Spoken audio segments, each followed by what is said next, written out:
Welcome to our video tutorial on advanced CSS selectors.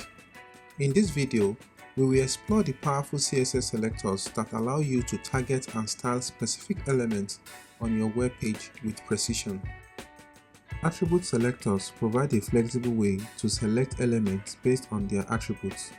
Instead of relying solely on classes or IDs, attribute elements allow you to target elements using their attribute values, giving you more granular control over styling.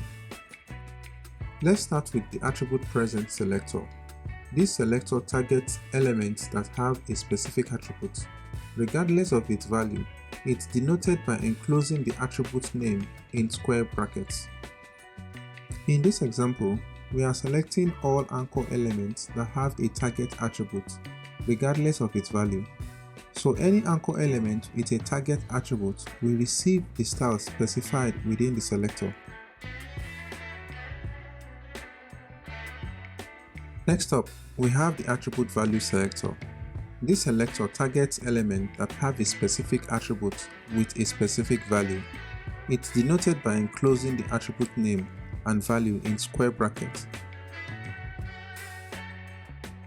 In this example, we are selecting all input elements that have a type attribute with a value of text.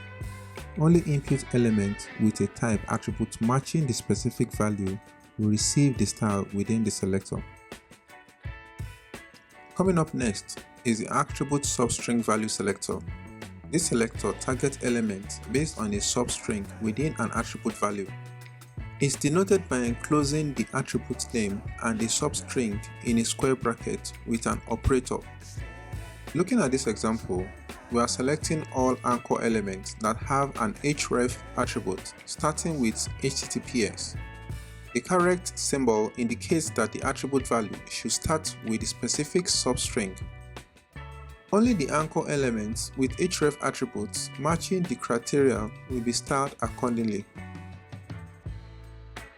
Grouping selectors provide a convenient way to target multiple elements and apply the same styles to all of them. We can group selectors from different types. Grouping selectors in CSS allow us to target multiple elements or classes at once, making our code more efficient and concise. To use group selector, simply use comma to target multiple selectors. By applying shared styles to grouped elements, we reduce redundancy and improve code maintainability. Pseudo-classes allow us to target and style elements based on specific states or conditions, making our web page more interactive and engaging. So let's dive right in and discover the power of pseudo-classes with some practical examples. One of the most commonly used pseudo-classes is the hover effect. It targets an element when the user uses their mouse pointer to move over an element.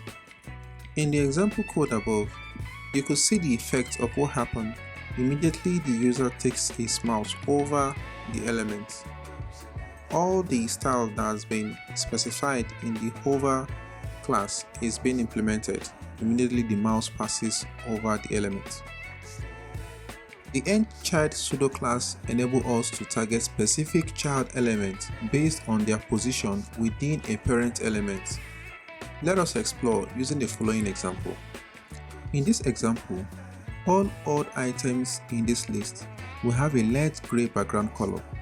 This helps to distinguish and highlight specific item in a list or navigational menu.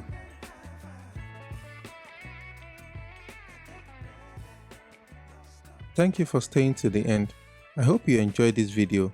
Don't forget to like, share, subscribe, and turn on bell notification in order to be notified when we release new videos. See you in the next one.